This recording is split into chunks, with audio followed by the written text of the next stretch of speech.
Annyeonghaseyo 여러분. Demak, biz bugun Seoulda 1A 5-mavzu grammatikalarini davom ettiramiz. Hop, bugun biz o'rganadigan grammatika o'tgan zamon grammatikasi, ya'ni at-ot grammatikasi hisoblanadi. At-ot bu ta'dan oldingi holatda qo'shiladigan holati bo'lib, norasmiy holatda assayo, ossayo holatida qo'shiladi. At-ot bu o'tgan zamon grammatikasi hisoblanib, biror ish harakatni o'tgan zamonda bo'lib o'tganligini bildiradi. Ayo oyo bilan qo'shilishligi deyarli bir xil bo'ladi. Xo'p, ko'rib chiqamiz. Oje mo 했어요. 코엑스 모레 갔어요. 어제 뭐 했어요? deyapti. Kecha nima qildingiz? Biz odatda aytamiz, oje mo 해요. Nima qilyapsiz deb aytamiz. Demak, o'tgan zamonda aytganimizda oje mo 했어요 holatida aytishimiz kerak bo'ladi ekan. Demak, 코엑스 모레 갔어요.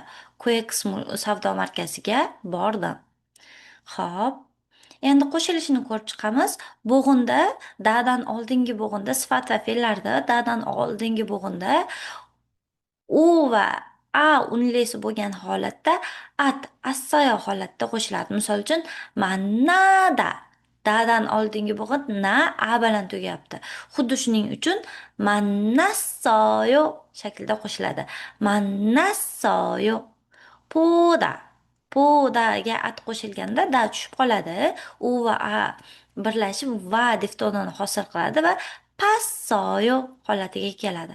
Endi u va adan boshqa dadan oldingi bo'g'inda u va adan boshqa unlilar bo'lgan holatda ossoyo shaklida qo'shilishligi mumkin bo'ladi.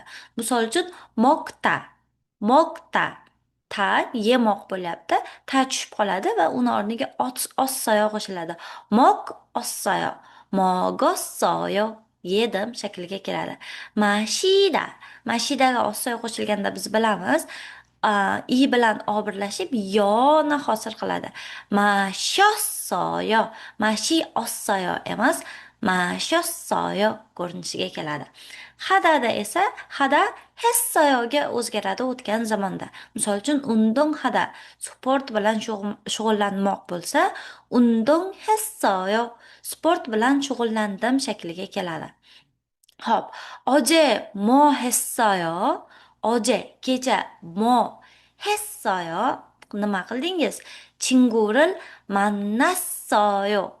친구를 만났어요. Do'stim bilan uchrashdim. 주말에 영화를 봤어요. Hafta oxirida 영화를 봤어요. Ko'rdim, kinoni ko'rdim. 주말에 공원에서 운동을 했어요. Hafta oxirida parkda sport bilan shug'ullandim o'tgan zamonda. Oje pija를 먹었어요. Kecha pizzani 먹었어요 yedim. 먹었어요 emas, 먹었어요. Ikkitasi deb talaffuz qilasiz. Xo'p, endi otga ham qo'shilishligi mumkin bo'ladi. Otga qo'shilganda yotta holatida qo'shiladi. Ya'ni patchim bo'lgan holatda ossoyo, patchim bo'lmagan holatda esa yossoyo bo'lib qo'shiladi. Otga, ya'ni tugallovchi otga qo'shilganligini aytmoqchiman. Ya'ni dir, man, san holati. Misol uchun, o'qituvchidir. U oldin o'qituvchi bo'lgan demoqchi bo'lsak, u o'qituvchi edi shaklida aytamiz.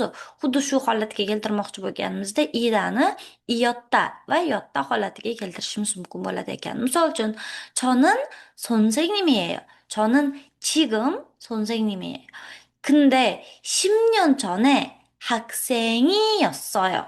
10년 전에 학생이었어요. 지금은 주부예요. 전에는 기자였어요.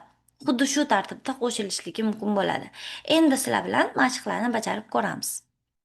Hop, To'sog'van, Insadong va Gangnamyok joylar nomi va shu joyda borib nima qilganingizni aytishingiz kerak bo'ladi. Dialog bo'ladi, texva bo'ladi, ya'ni dialog bo'ladi. O'zingiz qaraysiz, joyda nima qildim, qachon bordim. Xuddi shunaqa holatda gap tuzishingiz kerak bo'ladi. Misol uchun, to'sog'van kutubxona. Kutubxonada nima qilinadi? Kitob o'qiladi, dars qilinadi. Xo'p, ko'ramiz. Oje to'sog'van에 갔어요. 도서관에서 책을 읽었어요. 도서관에서 공부했어요. 인사동 저희 있지 yaptı. Bu sefer 강남역에 간. 강남역ını kuramız. 강남역에 갔어요. 강남역에서 친구를 만났어요. 친구와 이야기도 했어요. 인사동. 토요일에 인사동에 갔어요. 인사동에서 차를 마셨어요. Xuddi tartibda aytishimiz kerak bo'ladi. Endi mashq bajaramiz. 오늘 무엇을 했어요? 여러분이 오늘 무엇을 했어요? 저는 오늘 아침에 수업을 했어요. 수업 준비도 했어요. 아침밥을 먹었어요. 여러분이 뭐 했어요? Demak, 오늘 뭐 했어요? Savolga javob berib, yozib qoldirishingiz mumkin bo'ladi. Xo'p, 오늘 무엇을 배웠어요? 오늘은 무엇을 배웠어요? Bugun darsda nimani o'rgandingiz? Bunga ham albatta javob yozishingiz kerak bo'ladi. Demak, grammatika tushunarli bo'lgan bo'lsa, 여러분, keyingi darsda ko'rishguncha, 안녕.